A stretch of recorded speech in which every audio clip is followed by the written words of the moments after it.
Hi, everyone. Welcome to another episode of the Bridger of Worlds podcast. I'm your host, Ioannis Kokinos. Thank you so much for joining me. If you're on YouTube watching, thank you for tuning in. And if you're on one of the podcast platforms, thank you for tuning in as well. So, for today's episode, I think I'm going to go a little bit more personal, kind of give you a bit more background information as to where all this is coming from, especially like the last few episodes I mentioned here and there. Growing up, I yearned and longed for male presence and male friendships. Porn addiction kind of replaced, in a very distorted and warped way, this masculine initiation, right energy that I really needed. And I think that all men need in some way, shape, or form. But I do think for me, just because this is now like my life's work, my personal mission, it's not every single man that's going to have this experience with pornography. In fact, I think it is quite unique as far as my journey and revelations and even understanding and knowledge as far as porn addiction and porn addiction recovery is concerned. Because I've seen over the years, I've been on porn addiction recovery forums. A lot of the information and the healing is based on methodical processes, learning how to rewire the brain because the brain is quote unquote plastic, right? Neuroplasticity. So, in a nutshell, that is how porn addiction recovery happens. And of course, this is very personal and unique for everybody. It's just over the years, being online and the kind of work that I've tapped into, and like the way I'm also incredibly intuitive or have learned to open up my intuition because we are all intuitive in some way, shape, or form, but a lot of us don't go there or tap into it or don't practice cultivating our intuition because, we're programmed, especially as men, to suppress that part of ourselves. It's more of like a feminine trait and feminine aspect, whereas the masculine is seen as logical and pragmatic and reasonable. But we need both. We need both aspects of the mind, right? The intuitive brain, the intuitive mind, the logical brain. So I think today I want to go deeper in my own porn addiction recovery journey. Really also bring in the mystical aspects, which has been very behind the scenes so far. I mean, obviously, I talk about mysticism. I've made episodes on esotericism, the theory and the knowledge, even as far as Christianity is concerned, Hindu Tantrism, which is the esoteric branch of Hinduism, the chakra system. And we also saw the chakras as the seven churches in Revelation. So that's like esoteric knowledge. But I'm really feeling today like I want to share bits and pieces of my personal journey and also kind of open up more this part of myself that does channel and communicates with guides, receives downloads and information because we talk about spirituality, we talk about practicing spirituality. At the end of the day, it's really how we come into relationship with death. And I know that's very blunt to say, and it's not easy to maybe process or hear. Because once we start to challenge ourselves with the energy or the nature or the process of the life process of death, this is how we begin to practice ego death. Now, ego death, I've talked about in much earlier episodes, is basically like our ego is responsible for how we survive and move through the world, right? So it's very much has to do with labeling and giving titles and rendering conclusions based on the earthly material experience. We need our ego. We all have an ego, and no matter how spiritually aware or enlightened we become, we'll always have an ego. It just doesn't tend to take the reins as much as possible when we practice spirituality. So the reason why I'm mentioning this is because it's the ego that resists any form of intuitive practices, any form of anything that has to do or that does not have to do with what we can see, hear, taste, smell, and touch. So, right, the ego is always searching for proof. The ego always wants proof. If somebody says, I communicated with my deceased relative, the ego is that part of us that wants the proof. Or I communicated with this certain guide from the astral, from the akasha. The ego is the part of us that wants the evidence and the proof. So it's very difficult, right? Especially where so many, if we're not all on the same page as far as spirituality is concerned, our spiritual journeys, we all have different spiritual gifts, right? As I said, we're all intuitive, but some people can actually see spirits, others can hear, others just know, right? So like the clairs, clairvoyance, clairaudient, claircognizant, clairsentient, right? These are all definitions and basically ways to describe psychic gifts and potentials. Culturally, this is very not tapped into. It's deemed woo-woo, right? It's not grounded or logical enough. I get it because there are also a lot of distorted and warped expressions of psychic gifts and abilities. People who are psychic and have abilities, abuse them or misuse them and manipulate others, or others that have them and are too afraid to express them because, growing up in the family, in the home environment, the relatives, even culture, it was very much disapproved of. So I know I'm going on a little bit of a tangent. I guess this is really kind of setting up the episode because I'm going to get into my experience with all this. And as I said, I think it's time I start bringing it out more. I've tapped into here and there, made a whole episode on what it means to meditate and connect to guides and connect to the Akasha.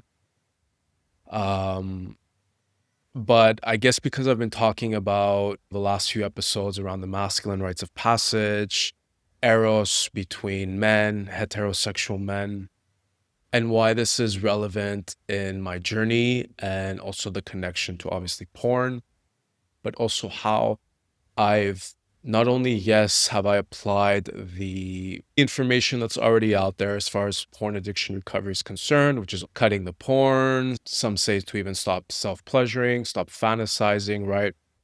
It's really about a repeated, consistent form of rebuilding neurological pathways in the brain, because through porn addiction, we condition our brain to seek any form of pleasure and intimacy through the images that we see behind the screen.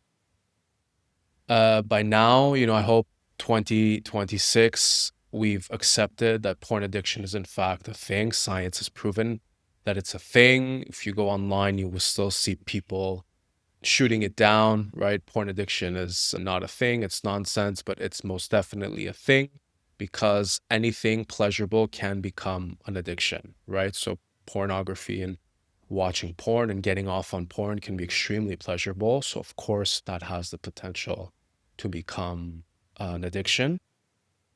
So what I'm getting at here is, I guess, yes, the methodical or the masculine or the logical side of healing is out there, but I'm going to bring in more the feminine, intuitive process into the picture. And by that, I mean learning to also really be with the body, right? Because as men, I think we're much more dissociated from our body than women. I don't want to generalize, right? But I'm, based on my journey and what I've read, what I've seen online, as men, we're not taught to connect to our body or to hold space for emotion, right? Our body is what holds emotion.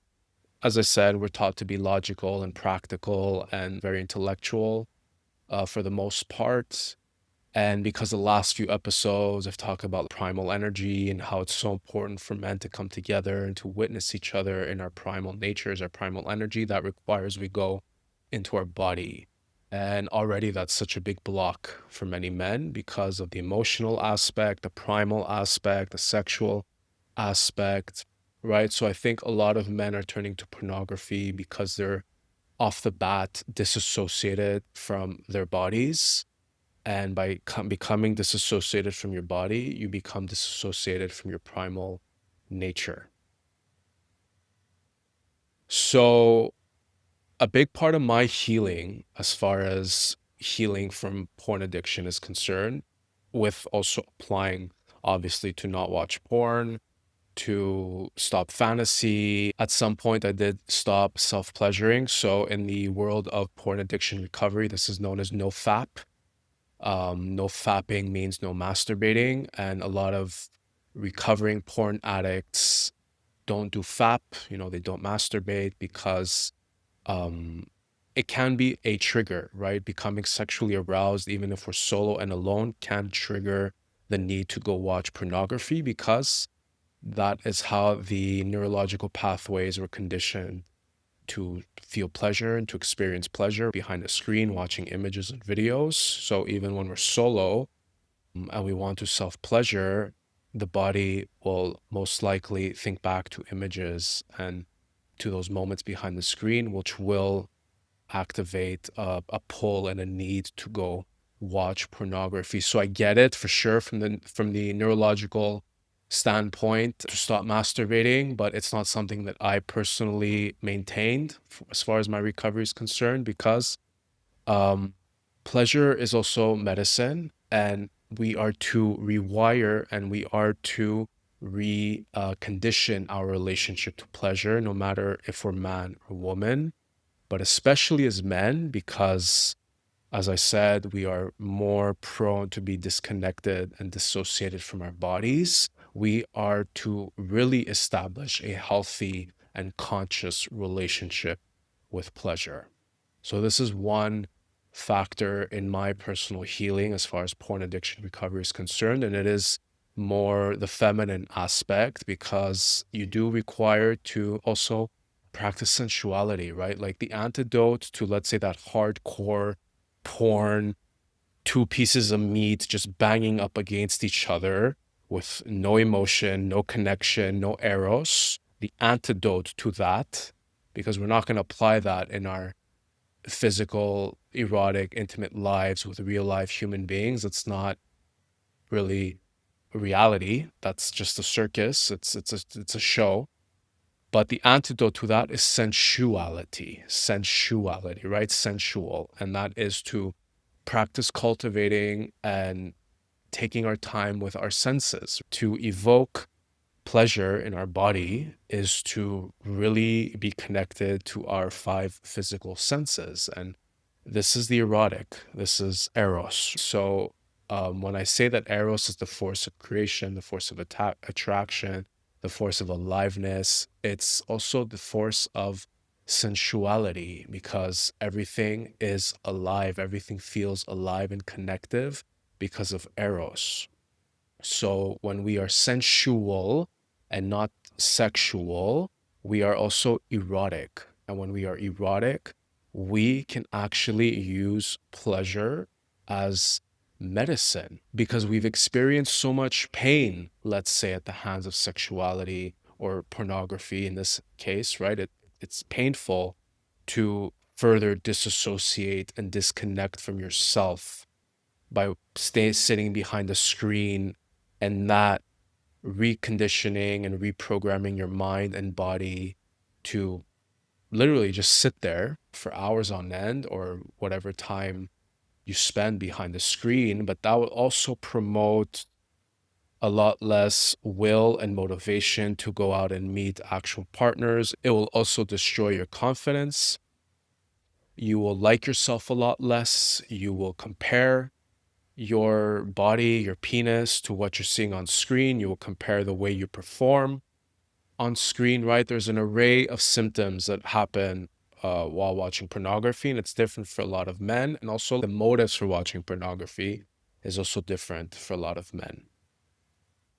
So, all this to say is like that can obviously promote and create a lot of pain in the body and in the psyche and in the mind for man. So, the antidote to that is pleasure, and it's also reconditioning our mind and the way we use pleasure to heal.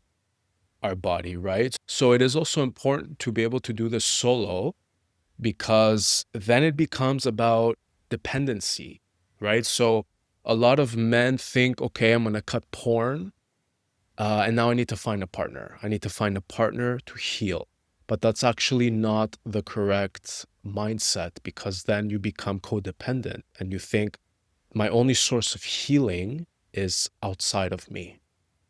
And truth be told, no matter what trauma we've experienced, no matter what we've been through, we are our own healers. Like we have to go within, especially after very painful, traumatic point in our lives. If we've been through some form of trauma, some form of pain, the last thing we want to do is go out and depend on others to quote unquote heal us because we actually don't heal. The wound stays open and we bleed on them, metaphorically speaking.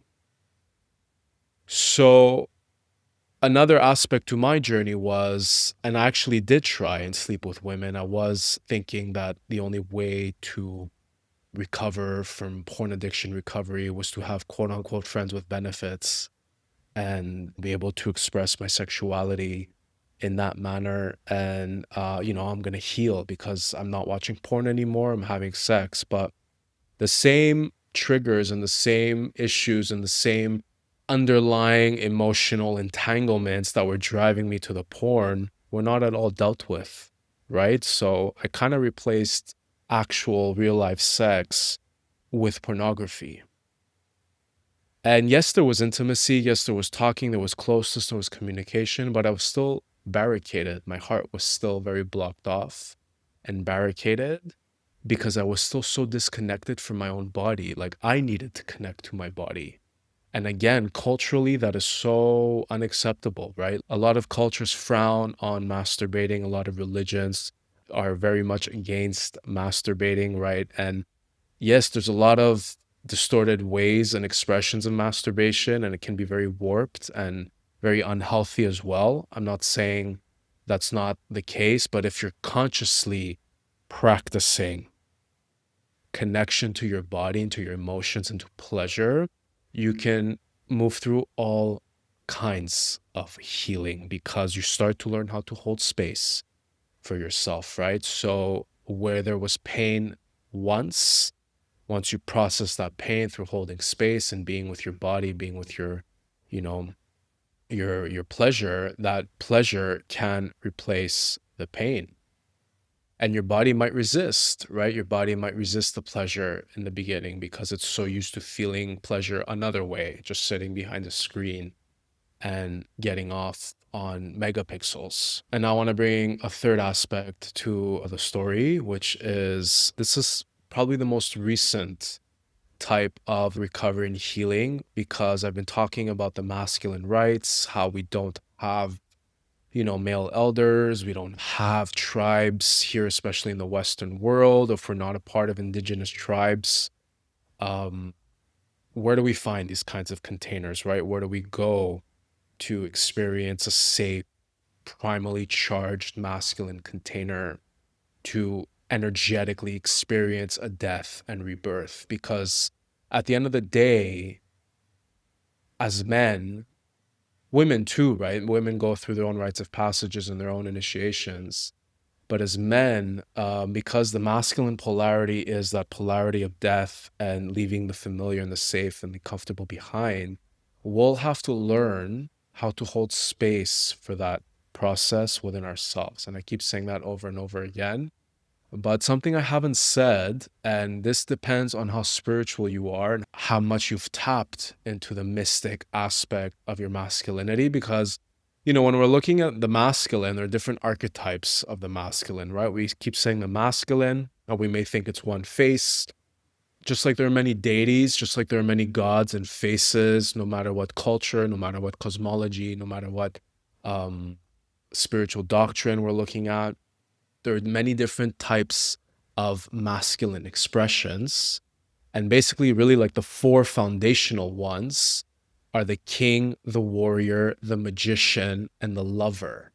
And I think the magician is the pillar, the aspect, or the archetype of the masculine that has become the most suppressed and denied. Because we see king, warrior, and lover in today's age. We see them very distorted. We see them very misused. We see them very unhealthily expressed, the warrior, the lover, and the king. Where do we see the magician though? And who is the magician? I personally, okay, that word it carries quite a charge. I like to actually separate the magician into the mystic and to the alchemist. And men need to tap into this part of themselves, right? No matter what we've been taught from religion, from culture, society, because the mystic, first and foremost, is the one that knows internally. The mystic is the inner knowing, is the inner trust, is the inner guide, is knowing how to meditate, sitting in the quiet, sitting in the silence, and learning to trust inner guidance, trusting the gut, trusting intuition. That's the archetype of the mystic. And every man has a mystic within himself to some extent. It's not to say that we all have an equal amount of mystic within us, but he is there because he is one archetypal expression of the masculine. And then the alchemist is the one that knows how to transform. They're very intimately connected. You know, you could say they're two sides of the same coin because the alchemist too has to be able to go within, has to know how to tap into the mysteries. But the mystic I see as someone more passive, really just kind of sits in the dark, sits in the quiet, meditates, and receives the information. But the alchemist is a bit more proactive with that information. And the alchemist is about transforming, about transmuting. So when we talk about healing, when we talk about processing emotion, when we talk about holding space for the dense and the heavy and the difficult, challenging emotions to transform them, that is the alchemist's domain. So all men need to start practicing how to tap into their mystic and to their alchemist. Because without them, the king, the warrior, and the lover cannot function and express healthily and come fully into consciousness, because they're basically the four pillars. Okay, let's say magician is both mystic and alchemist, the four pillars of the masculine. So why I'm mentioning this is because as I've been opening up more into my spiritual journey and tapping into my inner mystic and inner alchemist, I've been able to channel certain guides and even lineages. And I did talk about this in some recent episodes. I talked about how I connected to an ancestor that was connected to the island of Crete. Now, Crete is very special, and I've learned this very recently because Crete and Rhodes are very special. And I finally understand and realize why I spent 6.5 months in Crete and why I've spent so much time in Rhodes as well. Rhodes is the island I was born. It's the island I was coming to almost every single summer. And it's the island I've been living on for the last 7 or so years with a few travels here and there. And that's because of the Dorian lineage, one of the ancient Greek tribes. So the Dorians are the ancestors of the Spartans. So we hear Sparta, we think like crazy warrior ship, right? We've all seen the movie 300, how they underwent grueling training to become warriors. The Spartans were known to be the best warriors of their time, but all actually that stems from the Dorians, because the Dorians were also in Crete and the Dorians were also in Rhodes, among other islands in the Dodecanese and the Aegean. And why I'm mentioning this is because I was very much called to read up on the Dorians after I returned from Crete and established myself in Rhodes. It's like something unlocked when I got back from Crete and I came to Rhodes, and I automatically knew that I had to read up on the Dorians as much as I could. And before that, I never really bothered. To tell you the truth, I didn't even know the Dorians had established themselves in Rhodes. I thought the Dorians established themselves in mainland Greece. As far as Crete is concerned, I knew about the Minoans, but by tapping into my inner mystic, right, and receiving the guidance and trusting that, because there's no tangible evidence when we're working with the mystic. There's no proof. And I think a lot of us doing this work second guess and doubt ourselves a lot because we're always like, am I just imagining things, or is this coming from higher guidance? But this is where we learn to discern, and this is how we learn to hone our intuition. And that's the work. That is the work for every single one of us. So I put the pieces together. The Dorians are what connect Rhodes and Crete. And why I'm mentioning the Dorians and why I think they actually are, they do want to come through here in today's transmission, because I was really feeling their energy the last few days, because the Dorians were the warrior tribe of ancient Greece. And they were also very much about initiating boyhood into manhood through primal energy, through Eros, through dance, through song, through music.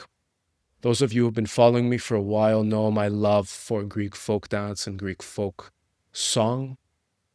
So by listening to Greek folk dance and song is probably for me the most potent means I have in connecting with my ancestors.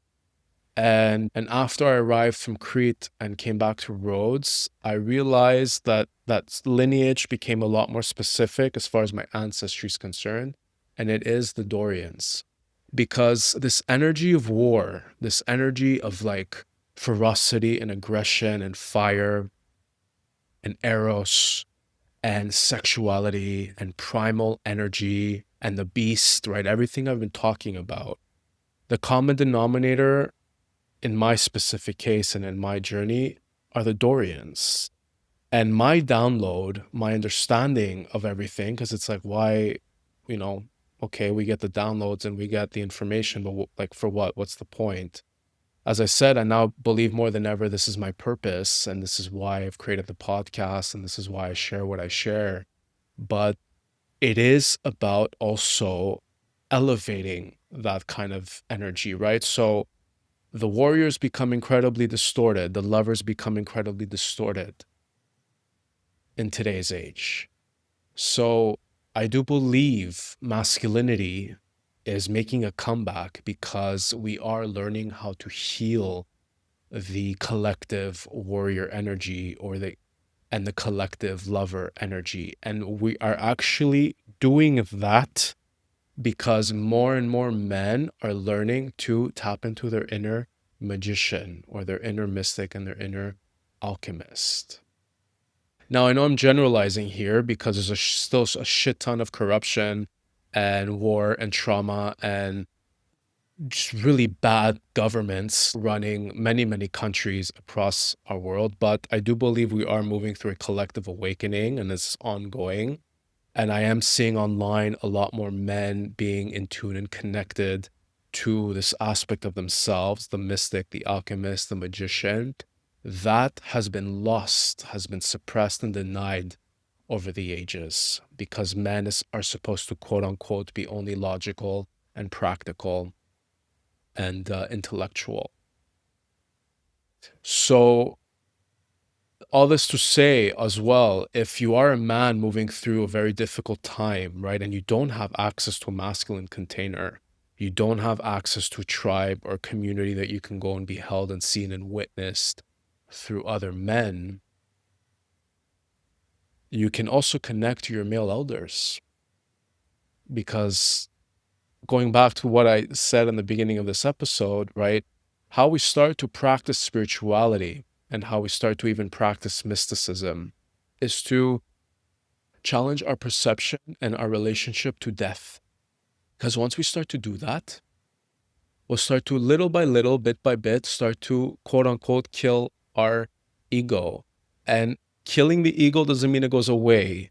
It undergoes a transformation because there is no death. There's only transformation. But, from the egoic perspective, the ego is going to say, what do you mean? What do you mean? Like after death, there's nothing. Death is nothing. But again, that's ego babble. Because to kill, quote unquote, the ego or aspects of the ego is to kill the programming and the conditioning that we've been raised with and even incarnated with, and even through ancestral trauma within our bodies, our blood, our DNA, right? Programming and conditioning. So bit by bit, We kill off conditioning and programming, and then we return to the essence of our truth, which is how we move closer to our soul, because we all have a soul, we all have an ego, but we all have a soul. And this is the knowledge of the soul, saying that, well, there's no such thing as death. Everything just transforms. When I leave as a soul will leave my body, I will actually not die. The body will die, the body will disintegrate, there will be no more body. But my soul will never die. No soul will ever die. And this is knowledge we understand and fully grasp and really feel within our bodies once we awaken spiritually or become more spiritually aware. So to start to connect to guides, to ancestors, and especially as men, right, what we're missing and yearning for that male container, that masculine presence, we can also connect to our male elders, our male ancestors, our elevated male ancestors, because as I said in a previous episode, we have ancestors that do not want to heal and move on and even support us, but we all have elevated ancestors that want to support, help heal, and guide us, and also help heal the bloodlines. So this is also something I've tapped into, and this is the most recent thing I've tapped into, even as far as porn addiction recovery is concerned, or just reconnecting to my body, honing the inner mystic, the inner alchemist. And by honing the mystic and the alchemist, that irrevocably will also hone and heal and make even more conscious the warrior, the lover. And then the king is the one who brings everybody together. The king is the leader. The king is the one that, from where the other three truly express themselves in a very directed and organized manner. And when we say king, right, it's not to become a king of the world, to become the king of the people around us. No, the king is about our own kingdom, our inner kingdom. As men, we need to become kings of our lives, of our livelihoods, of our bodies, of our energy, right? We need to become the leaders of our lives. That is king energy. And then obviously that will exude outwardly, and we'll be able to establish leadership and motivation, inspiration in others. So I wanted to bring this to the space today because of the last few episodes and really where I was coming from.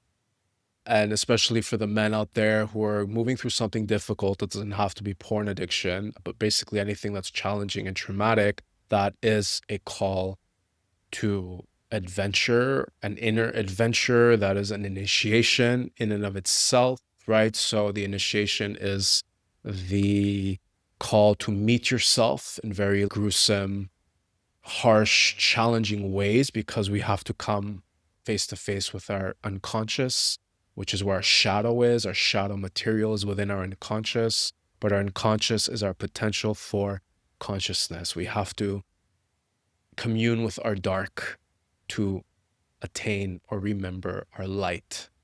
And our shadow material is what holds the key. So as far as porn addiction recovery is concerned, yes, cut the porn. That's A1. There's no watching porn while trying to recover and heal from pornography.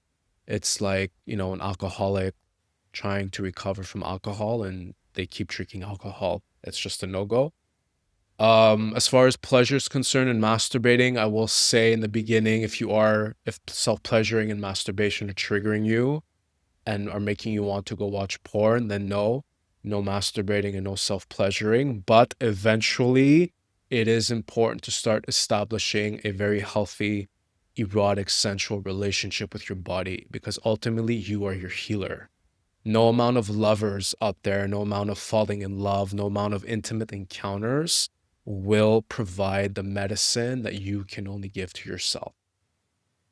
Because by becoming your own lover, by giving that medicine to yourself, by becoming or remembering the source of Eros that you are for yourself, that will manifest relationships, that will bring in the lovers, that will reflect on the outside. Because as within, so without. That is rule of thumb. As far as any spiritual teaching is concerned, what our external world is always and forever a reflection of our inner world. And finally, yes, connecting to guides, connecting to male ancestors, to male elders. If you feel like you want to move through very grueling emotional processes, and yes, you want to hold space for yourself, but if you feel like you want to be held and seen by masculine energy and masculine presence, and you don't have that accessible around you, then yes, call upon your male elders, call upon your male elevated ancestors, because they're there.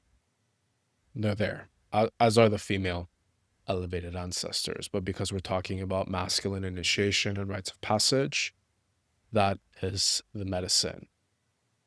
So it is very intuitive, right? I'm not saying that this is what you have to do. I'm bringing to the table what I've been doing and what has like worked for me, and what, like, how much I've seen, I've understood and healed, and so on and so forth. I always want to bring to this space bits and pieces of my journey and my story, no matter how unconventional and, taboo they're considered. That is the whole point of this podcast and these conversations. We all have something to give and to offer. We're all unique. We're all quote unquote special, right? So this is the medicine and knowledge and information that I have to offer today. So I'll leave it here. I hope you enjoyed this episode.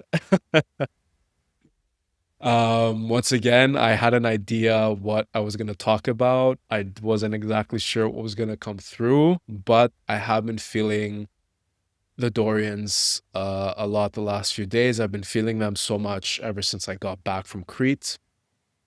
And I think, as I said, something unlocked while I was there because I was working with them there. I hadn't quite put my finger on it until I came back to Rhodes, because both islands are deeply connected to this lineage.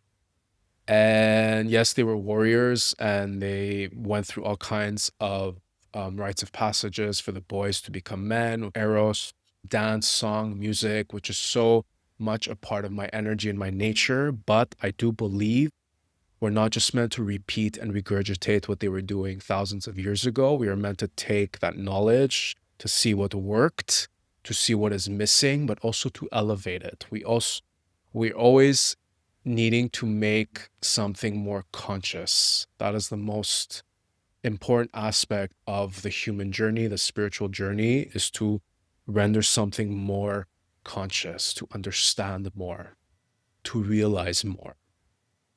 Right? So, yeah, now I'll leave it here. If you want to connect with me, my information is all on below. And if you're on YouTube, the description has my website. If you are on YouTube, please hit that like, subscribe button. I so greatly appreciate it. Leave a comment, engage. That will really help me out. If you enjoyed this video, please share it if you liked it. If you're on one of the podcast platforms, please share the content as well. That will really help me out. Rate the podcast, rate the episode. You can also send me a message. My information is on the podcast footer. If you want to get in contact with me, we can work together. You can schedule a 20-minute call with me to see what we can do. No strings attached, no pressure. And then obviously we can go deeper into the work if this is something that is calling you and you need maybe a safe masculine energy and presence to initiate / continue your journey of healing and understanding, and so on and so forth. I'm also on socials. So right now I'm only on Threads. So find me on Threads if you're on social media.